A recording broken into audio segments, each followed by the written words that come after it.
My name is Gabby, if you don't know me already, and I'm founder of Diversity Alliance. And I'm delighted that this month, our campaign is all around Pride Month, which is one of my favourite months of the year, partly because I do love a good party and I also do love a bit of colour, but also it's just getting to go see all the creative performances, hang with my community, my friends, and really just celebrate people from the LGBT community, but also allies as well, which I consider myself one of those. So I'm excited for this month, and there's going to be loads of exciting posts and blogs and things like that going out as usual. So do stay tuned to our socials and make sure you get involved as well. And we're going to be covering kind of a variety of topics in our campaign this month. But we're going to start off today kind of covering a few things around allyship, around challenges that the LGBTQ community are facing now and how we can support and educate ourselves more around that. And we'll also be discussing some other topics as well, which one of them I'm a massive advocate for, as a lot of you are aware, and that's around sober inclusion. And rather than me going on, I'd like to get our guest speaking. But before we do that, I'm going to describe what I'm wearing like I usually do. So I've got a black kind of little short sleeve shirt on, got my gold chain on, got red lipstick, brown skin, long brown hair with really grown out blonde highlights now. So I really need to go and get those sorted. And I've got my plant Chaz here with me, and my background is beige. But enough from me. Neil, would you mind introducing yourself to our listeners and our viewers, please? I sure would. Hi there. My name's Neil. My pronouns are he, him. My name's Neil Hudson-Basing.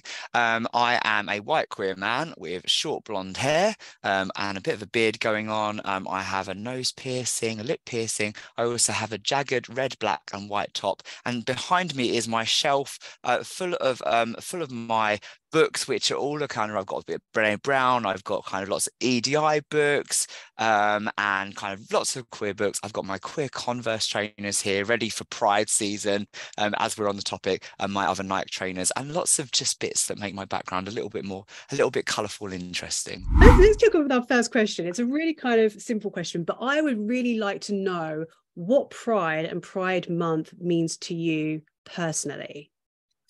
Pride Month now means something very different to what it used to mean for me. So you've already touched on the fact that we're going to talk about sober inclusion.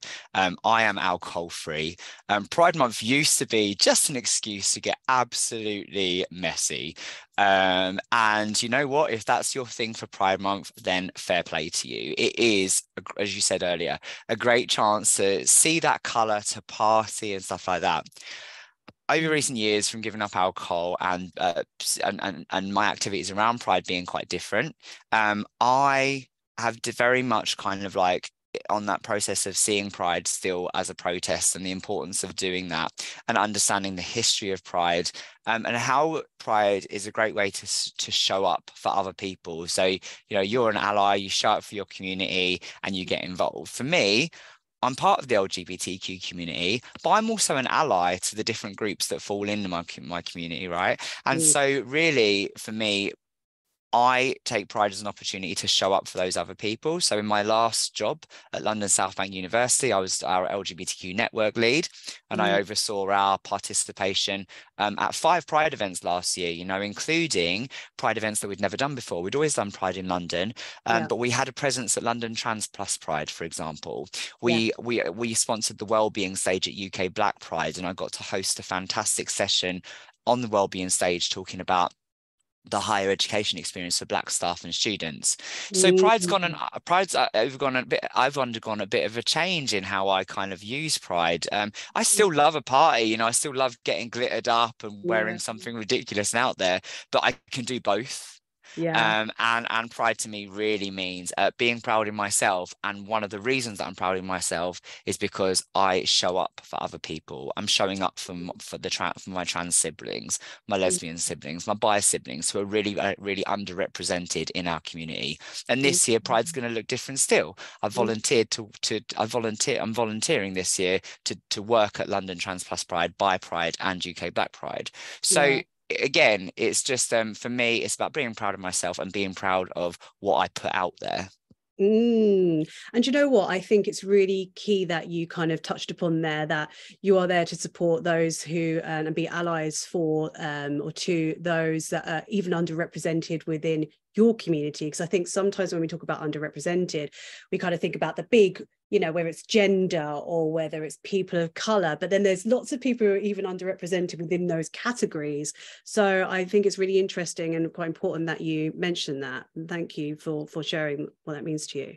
Thank you. Well, Pride, you know, when it comes to the scene, when it comes to Pride, we need to move beyond this idea that it's built for white gay men, because so many of the activities surrounding Pride, whether it's a campaign, whether it's an event, it's built around white gay men, it's built around partying. And actually, that's not representative of the whole community.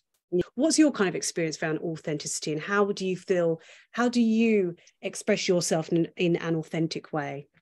I think I think for me, being authentic is about being able to bring all the different elements of who I am into everything that I do.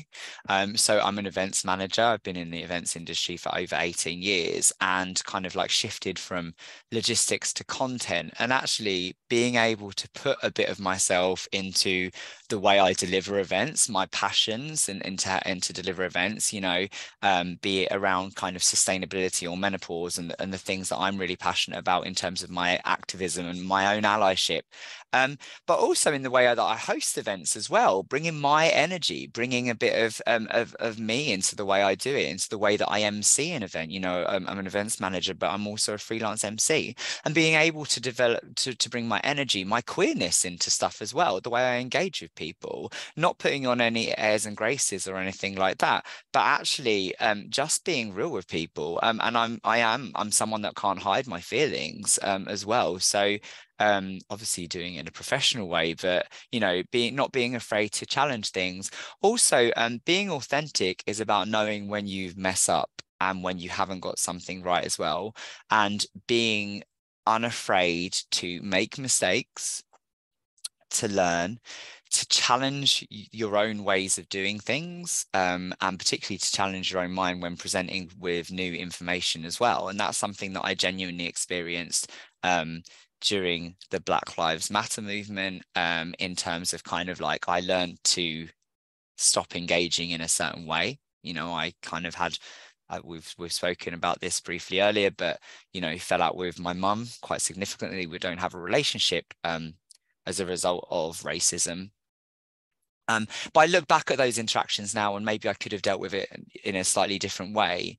So being prepared to admit when you're wrong, and to change as a result of that. And all of that, I hope, adds to my authenticity. It does. And I think a key piece of this as well is that vulnerability piece, which you've already mentioned, Brené Brown, who clearly we love. And that's what it is. That's half, I feel, of, like, for me anyway, being authentic is allowing yourself to be vulnerable and being who you truly are. And sharing the good bits and the bad bits of yourself, because we're all human, none of us are perfect. No. And I feel like if we allowed more vulnerability to be shown and shared in society and in the workplaces, we get a better understanding, a real understanding of each other and each other's differences, and then therefore feel how we're connected and how we're all the same, really. But we will put up this wall, this barrier, self-protection, I get it. But I'd really love for that time when people did feel confident enough to share their vulnerability, which in turn will help them feel like they can be more authentic in their lives. And link that into actually talking about how we can make workspaces more inclusive actually to the LGBTQ community. Do you have any thoughts or examples around that? And the bad, the ugly, share. I mean, I guess the ugly is, and we touched on this earlier, is get uncomfortable. You know, make sure that you are educated and listen. If you have colleagues that kind of come from a minority, they're either disabled, they are from the queer community, they are Black or a person of color, is listen to them when they say something. Don't ever try and justify or defend a microaggression or something that they have experienced, because lived experience is valid and it needs to be listened to. So I would say listen, and check in on them during these tough times. That is how I think that you can be a good colleague or a good manager, is check on people. Don't expect people just to leave stuff at home anymore. I like to think we live in a compassionate society now, despite what's going on around us, where we are beyond thinking that people can just leave these things on the door and they're not going to manifest in the way they are on a day-to-day basis, because we're all triggered a little bit at the moment by what's going on around us. I am, when I think about the trans community and when I think about the injustice that they're facing. I definitely experienced it a few years ago during COVID with Black Lives Matter. And I think that just checking in on your colleagues goes a long way, and listening to them, educating yourself, and go on that training course. Go on the training that's available, whether it's unconscious bias, whether it's active bystander training, whether it's menopause awareness training. Go on it so that you can be a good colleague. And that extends beyond, I know we're talking about pride and the LGBTQ community here, but once you find that you can find your compassion level for one community, you can translate it so easily. I never understood, I'm going to bring it back to my mum now and the breakdown of our relationship. I never understood how she could be so pro me being outwardly LGBTQ plus and standing up for my community. However, when I began my journey of anti-racism, why she couldn't get on board with that and why that was important to me. And even though our experiences are not the same, the commonalities are there, and the shared experiences are there enough to give you a grounded understanding that I can understand, I can appreciate how this person might feel. I might not know exactly how they feel, but on a level, we meet somewhere. And so I always struggled with that a little bit. Yeah. And it's really understandable, because as you said, once you found compassion or understanding for one community, I will automatically think it does, then extend, because it's there. So that is quite surprising. But you would think, but you don't see it in the LGBTQ community. Actually, you see a lot of particularly biphobia, lesbophobia, and transphobia in the LGBTQ community. Again, I'm a white gay man, and I don't mean to constantly bash white gay men, but they need to get their acts together when it comes to putting themselves out there, to standing up. Because the minute you see a gay man attacked and it's publicized in the news, all of the gay men come out, and all of a sudden there's this kind of whole like, oh, this is disgraceful, what's happening? This is happening to trans people all the time. Racism is going on all the time. And what astounded me during the Black Lives Matter movement is how silent so many of the white gay men I knew were. Yes. Right. And one of my very, very dear friends, I'm godfather to her child, and she said to me, and I'm not saying this for praise or to big myself up, she said to me, you are my only white gay friend saying something about this and speaking out about this. Again, I'm not doing that for praise, but it's the silence was quite shocking, and the silence around transphobia and the current rhetoric against trans people is quite shocking. So we need people to be louder. It's not enough to just be against it now. We touched on this earlier as well. You need to be anti, and you need to be outspoken about it, because otherwise, what are you doing? What are you doing? We need to move beyond performative sharing a post, changing your profile picture or anything to a flag is fine, right? But it's performative. We need to do the work. There needs to be a sustained effort to combat all of these things, because if it happens to one of our rights, it will happen to all of it. It trickles down. Just to quickly wrap up, we quite often ask some of our guests to give us a book recommendation. And I didn't ask you to kind of like think of one for me in advance, but because you've got a whole shelf behind you, actually, with quite a few books, if you could pick one, and I know that's really horrible to choose, but in today's spirit and theme, could you maybe share a recommendation with us? I can, and it's one I've just read actually, and it's absolutely gorgeous. It is a book by Soph Gulastian, and it's called No Worries If Not. And it's Soph's story about growing up queer and working class.